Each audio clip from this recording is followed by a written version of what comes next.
Hello my dear students and welcome back to the channel.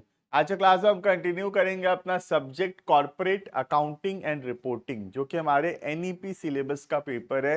पिछले videos के अंदर हम काफी सारे टॉपिक्स ऑलरेडी अपलोड कर रखे हैं। आज के क्लास में हम रिपोर्टिंग के बारे में पढ़ेंगे, क्या क्या फाइनेंशियल और क्या क्या नॉन फाइनेंशियल रिपोर्टिंग करना पड़ता है कोई भी एंटरप्राइज को। But before we start the video you can check the description में एक ऐप का लिंक है। ऐप को डाउनलोड करो, रजिस्टर करो। कुछ व्हाट्सएप ग्रुप्स के भी लिंक है, टेलीग्राम चैनल का लिंक है, उसको भी ज्वाइन करो। वहां पे तुमको टाइमली अपडेट्स मिलता रहेगा। क्लियर? अगर चैनल में नए हो तो सब्सक्राइब कर लेना चैनल को। बहुत सारे हमारे स्टूडेंट सब्सक्राइब नहीं करते चैनल को। मैं डेटा देख रहा था, व्यूअर्स जो हैं, ऐसे व्यूअर्स हैं जो सब्सक्राइब नहीं कर रखे हैं। तो अगर तुम उनमें से हो जो सब्सक्राइब नहीं कर रखे हो तो मेरा रिक्वेस्ट है कि चैनल को सब्सक्राइब जरूर से कर लेना। राइट, तो स्टार्ट करते हैं वीडियो को। टॉपिक है आज का financial reporting as per Ind AS 1।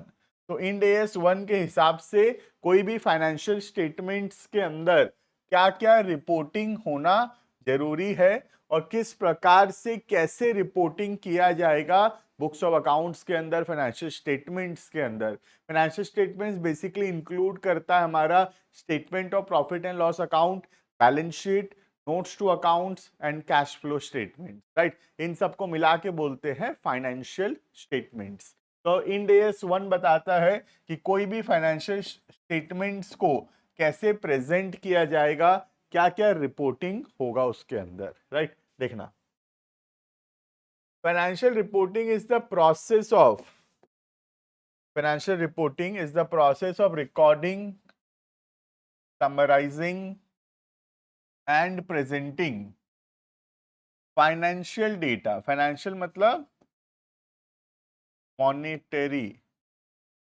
data of a business entity through standard financial system. It reflects the financial health, profitability and liquidity of a organization. तो इससे क्या पता चलता है? इससे एक तो पता चलता है फाइनेंशियल हेल्थ, मतलब एक ऑर्गेनाइजेशन कैसा परफॉर्म कर रहा है, फाइनेंशियली साउंड है या नहीं, कितना का प्रॉफिट हो रहा है, कितना का लॉस हो रहा है, क्या एसेट्स है, क्या लाइबिलिटीज है, ये सब पता चलता है। That is financial health. Next हो गया profitability, net profit, net loss, यहां से पता चलेगा। और तीसरा पता चलता है लिक्विडिटी। लिक्विडिटी का मतलब होता है एबिलिटी टू पे the short term liabilities. And solvency भी पता चलता है, यहां लिखा नहीं है। सॉल्वेंसी का मतलब होता है एबिलिटी टू पे the long term liabilities. Clear है? तो इन सब से हमको पता चलता है कि ऑर्गेनाइजेशन कैसा परफॉर्म कर रहा है। लीगल फ्रेमवर्क, कौन सा लॉ है जो इस बात को मैंडेटरी करता है? तो पहला तो इंड एएस 1 है। इंड एएस 1 कौन इशू किया है? Issued by the MCA, ministry of corporate affairs, under the companies Indian accounting standard rules 2015। तो कहां से ये मैंडेटरी हो रहा है? इंड एएस 1 के द्वारा। एप्लीकेबल टू कंपनीज, किनके ऊपर एप्लीकेबल है? उन कंपनियों के ऊपर adopting Ind AS as notified under the companies act 2013। तो कंपनीज एक्ट 2013 कंपनीज को मैंडेटरी करता है एमसीए जो भी इंड एएस बनाएगा उसको फॉलो करने के लिए। तो इंड एएस 1 बनाया गया है एमसीए के द्वारा इन एसोसिएशन विद आईसीएआई। उस इंड एएस का पर्पस क्या है? इंड एएस 1 का फाइनेंशियल रिपोर्टिंग, मतलब एक बुक्स ऑफ अकाउंट्स कैसे प्रेजेंट होगा, क्या फॉर्मेट रहेगा बैलेंस शीट का, एसपीएल का, नोट्स टू अकाउंट्स का, कैश फ्लो स्टेटमेंट्स का, उसमें क्या क्या चीज डिस्क्लोज किया जाएगा, ये सब कुछ लिखा हुआ है हमारे इंड एएस 1 के अंदर। क्लियर है ये?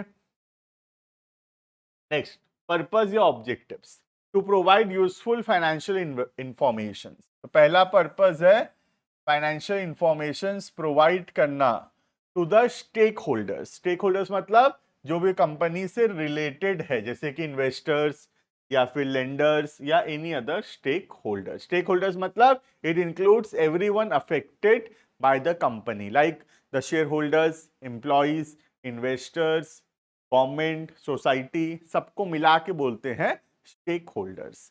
तो इंफॉर्मेशन प्रोवाइड करता है स्टेक होल्डर्स को। कौन सा इंफॉर्मेशन? फाइनेंशियल इंफॉर्मेशन, है ना। फाइनेंशियल मतलब मॉनिटरी, जो चीज मनी के टर्म्स में कन्वर्ट हो सकता है। Clear? Next, to ensure comparability with the other firms, comparability within the firm with the previous years। तो पुराने सालों के साथ भी हम कंपेयर कर सकते हैं, जैसे कि हम 2026 का परफॉर्मेंस को कंपेयर कर सकेंगे 2025 के साथ, फिर उसको कंपेयर कर सकेंगे 2024 के साथ, और देख सकेंगे हम ईयर ऑन ईयर कितना ग्रोथ या डी ग्रोथ में जा रहे हैं। ठीक है, प्लस हम अपना ऑर्गेनाइजेशन को कंपेयर कर सकेंगे किसी और ऑर्गेनाइजेशन के साथ, हमारे कॉम्पिटिटर्स के साथ जो सेम इंडस्ट्री में है, उनके साथ भी हम कंपैरिजन कर सकेंगे। राइट, नेक्स्ट आता है ट्रांसपेरेंसी। ट्रांसपेरेंसी मतलब सब कुछ डिस्क्लोज करना, जो भी इंपॉर्टेंट इंफॉर्मेशन है उसको ना छुपाना, जो भी इन्वेस्टर्स को जानना जरूरी है, स्टेक होल्डर्स को जानना जरूरी है, वो सब इंफॉर्मेशन डिस्क्लोज करना, is called as transparency. And consistency, consistency मतलब year on year same principle, same methods follow करना, इज कॉल्ड एज कंसिस्टेंसी। जैसे पहला ईयर में हम जो मेथड्स लगाए, second year, third year, fourth year, fifth year, हर ईयर में सेम मेथड, सेम रूल्स हम लगाएंगे बुक्स ऑफ अकाउंट्स बनाने में। और अगर कंसिस्टेंसी होगा तभी कंपेरेबिलिटी आएगा। मतलब हर ईयर अगर कंसिस्टेंट होगा, हर ईयर में सेम तरीके से, सेम मेथड से बुक्स ऑफ अकाउंट्स बना होगा, तभी हम एक ईयर को कंपेयर कर सकेंगे दूसरे ईयर के साथ। क्लियर है ये? Next point number 3, to fulfil the statutory and regulatory compliance. तो कंपनीज एक्ट भी मैंडेटरी करता है ना, एमसीए मैंडेटरी करता है, तो मैंडेटरी भी है इंड एस के हिसाब से रिपोर्टिंग करना। तो हमारा जो रेगुलेटरी कंप्लायंस है वो भी पूरा होता है जब हम इंड एस के द्वारा बुक्स ऑफ अकाउंट्स बनाते हैं। तो क्लियर है ये? Next, to assess the financial performance and position over time. Company का फाइनेंशियल परफॉर्मेंस पता चलता है, मतलब कितना प्रॉफिट, कितना लॉस हो रहा है, और दूसरा फाइनेंशियल पोजीशन पता चलता है, बिजनेस के पास कितना एसेट है, कितना लाइबिलिटी है, कितना कैपिटल है, ये सब पता चलेगा। ठीक है, पोजीशन कहाँ से पता चलता है? पोजीशन पता चलता है बैलेंस शीट से।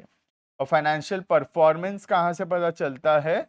SPL, statement of profit and loss account बना के। क्लियर है? Next, to help in forecasting future performance and making investment decision.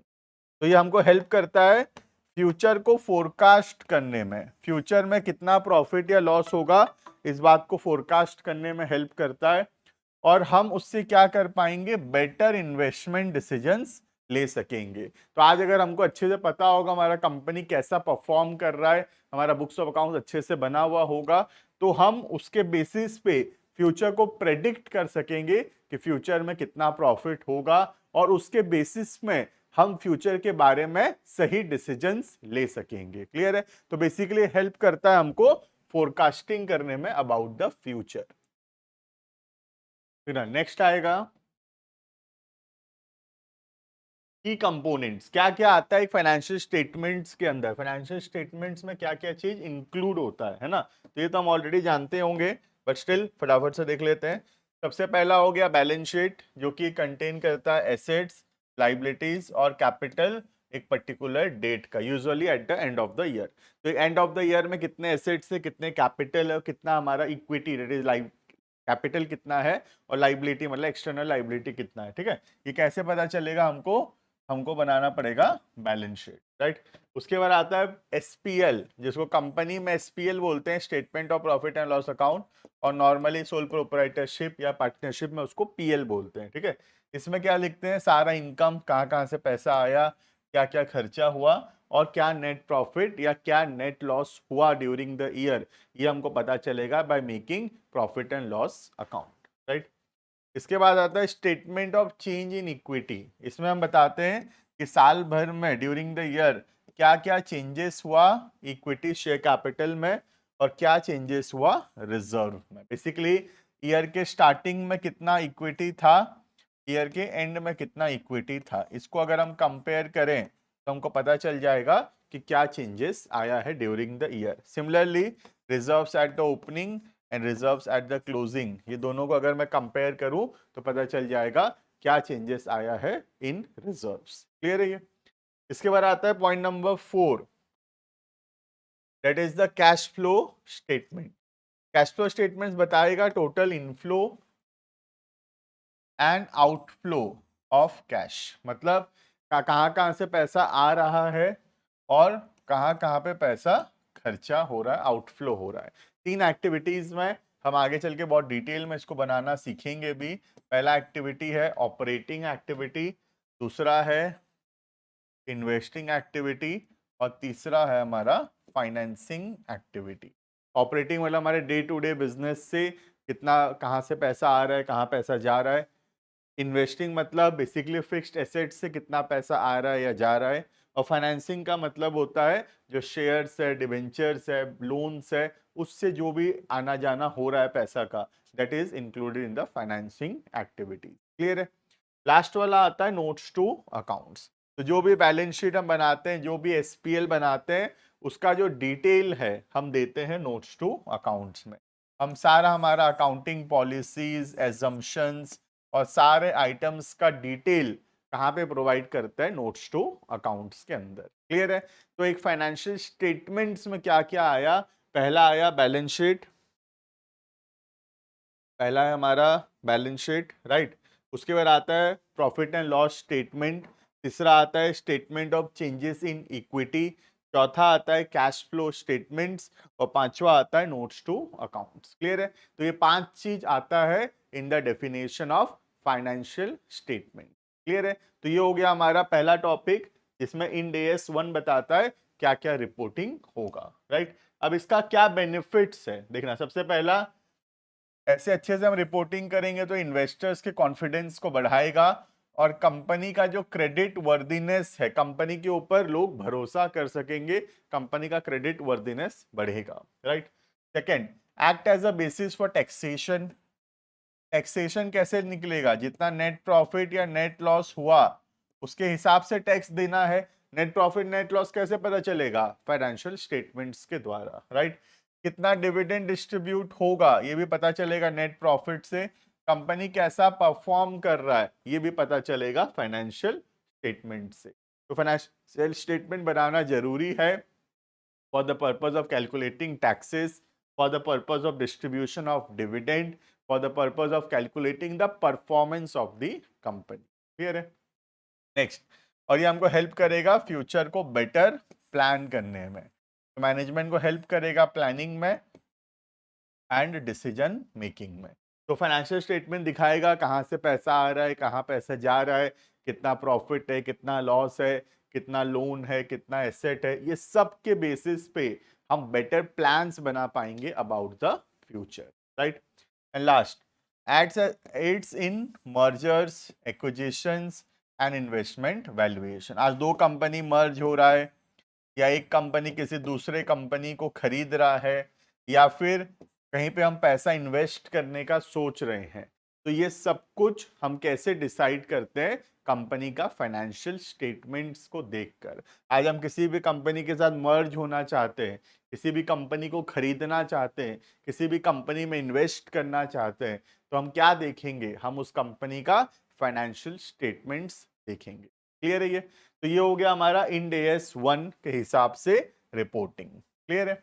इसके बाद आता है एक छोटा सा टॉपिक, नाम है business responsibility and sustainability reporting. ठीक है, इसके अंदर हम देखेंगे एक बिजनेस का क्या क्या रिस्पॉन्सिबिलिटी बनता है और कौन से बेसिस पे उसको एनवायरमेंट का, सोसाइटी का, इन सब के बेसिस पे कैसे रिपोर्टिंग किया जाएगा।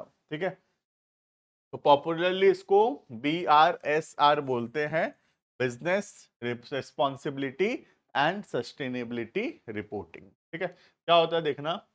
BRSR is a structure disclosure mandated by SEBI. तो सेबी इसको क्या किया है? मैंडेटरी किया है। किनके लिए? For India top 1000 listed company. ध्यान रखना, कौन सी कंपनी? Listed company. जो टॉप 1000 लिस्टेड कंपनीज हैं उनके लिए मैंडेटरी है ये रिपोर्टिंग। ठीक है, इसमें क्या क्या चीज का रिपोर्ट होता है? Performance on environmental, social and governance, जिसको ESG बोलते हैं। ठीक है, एनवायरमेंट मतलब हमारे एक्टिविटी से एनवायरमेंट को तो कोई नुकसान नहीं पहुंच रहा, हम एनवायरमेंट की तरफ क्या कर रहे हैं, एनवायरमेंट को प्रोटेक्ट करने के लिए क्या कर रहे हैं, हमारा इम्पैक्ट ऑन द सोसाइटी, और हम सोसाइटी के तरफ क्या कर रहे हैं, हमारा क्या कॉर्पोरेट सोशल रिस्पॉन्सिबिलिटी बनता है टुवर्ड्स द सोसाइटी। और गवर्नेंस, गवर्नेंस का मतलब सारा रूल्स रेगुलेशंस हम सब कुछ फॉलो कर रहे हैं या फिर नहीं। तो इन सब के बारे में रिपोर्टिंग करना पड़ेगा टॉप 1000 लिस्टेड कंपनीज को, सेबी को, कि उन लोग एनवायरमेंट के तरफ, सोशल सोसाइटी के तरफ और गवर्नेंस मतलब रूल्स रेगुलेशंस को फॉलो करने में क्या क्या स्टेप्स उठा रहे हैं, और क्या वो लोग जो कंपनी चाहता है, जो जो गवर्नमेंट चाहता है, क्या वैसा कर रहे हैं कि नहीं, कंपनी जो गवर्नमेंट का एक्सपेक्टेशंस है उसके हिसाब से कंपनी परफॉर्म कर रहा है कि नहीं, ये सब यहाँ पे डिस्क्लोज होगा। राइट, लीगल फ्रेमवर्क, कौन सा लॉ इसको मैंडेटरी करता है ये रिपोर्टिंग को? Introduced by SEBI in 2021 under the SEBI LODR regulation 2015। तो सेबी कुछ लिस्टेड कंपनीज के लिए डिस्क्लोजर रिक्वायरमेंट्स है। ठीक है, लिस्टेड कंपनी का डिस्क्लोजर रिक्वायरमेंट है, short form LODR, listed listed company का disclosure requirement, DR disclosure requirement. ठीक है, तो ये जो LODR है ये मैंडेटरी करता है कुछ पर्टिकुलर रिपोर्टिंग को, जो कि करना पड़ेगा लिस्टेड कंपनीज को। ठीक है, तो इन मई 2021 से भी ये वाला रिपोर्टिंग जो है मैंडेटरी किया था। ठीक है, based on the national guidelines on responsible business conduct NGRBC issued by MCA। ठीक है, तो हमको क्या क्या याद रखना है, एक MCA, ये नाम याद नहीं रहेगा तो भी चलेगा, NGRBC, दूसरा हमको याद रखना है सेबी LODR रेगुलेशन 2015। ठीक है, इसके हिसाब से मैंडेटरी हुआ है। क्लियर है? नेक्स्ट, पर्पस, क्या पर्पस है इसका? पहला, to make business accountable, accountable का मतलब होता है आंसरेबल, जवाबदारी, है ना, जो बिजनेस कर रहा है उसके तरफ वो आंसरेबल हो, जवाब दे कि ऐसा वो क्यों किया। राइट, तो हमको बिजनेस को अकाउंटेबल बनाना है, किसके तरफ? Towards the impact on the environment and to the society. तो बिजनेस जो भी कर रहा है वो डिसीजन से क्या इम्पैक्ट पड़ रहा है एनवायरमेंट पे, क्या इम्पैक्ट पड़ रहा है सोसाइटी पे, इसके तरफ हमको बिजनेसेस को अकाउंटेबल करना है, आंसरेबल करना है। Right, next, to enable investors to assess sustainability risk and practices. तो सस्टेनेबल का मतलब होता है क्या फ्यूचर में कंपनी ऐसे ही परफॉर्म कर सकेगा, क्या आज जो हम कर रहे हैं फ्यूचर में भी वैसा परफॉर्म कर सकेंगे, इसको बोलते हैं सस्टेनेबिलिटी। तो अगर हमारा एनवायरनमेंट के तरफ सही अप्रोच नहीं है, सोसाइटी के तरफ सही अप्रोच नहीं है, तो वहां पे क्या अराइज होता है? सस्टेनेबिलिटी रिस्क अराइज होता है। और अगर हमारा approach towards the environment, towards society ठीक नहीं है, तो फिर हम बिजनेस में भी ज्यादा दिन सरवाइव नहीं कर पाएंगे। There is a huge sustainability risk, हम बिजनेस को नहीं चला सकेंगे अगर हमारा approach towards the environment, towards the society ठीक नहीं है तो। Right, next, to align Indian business with global ESG standards. तो जो ग्लोबल स्टैंडर्ड्स हैं एनवायरमेंट, सोशल और गवर्नेंस को लेके, हम चाहते हैं कि इंडियन कंपनी भी वैसा ही रिपोर्टिंग करें। नेक्स्ट, तो ensure long term responsible inclusive business practices. हम चाहते हैं कि बिजनेस लॉन्ग टर्म में अच्छा करे, रिस्पॉन्सिबल हो towards the environment, towards the society, towards the law.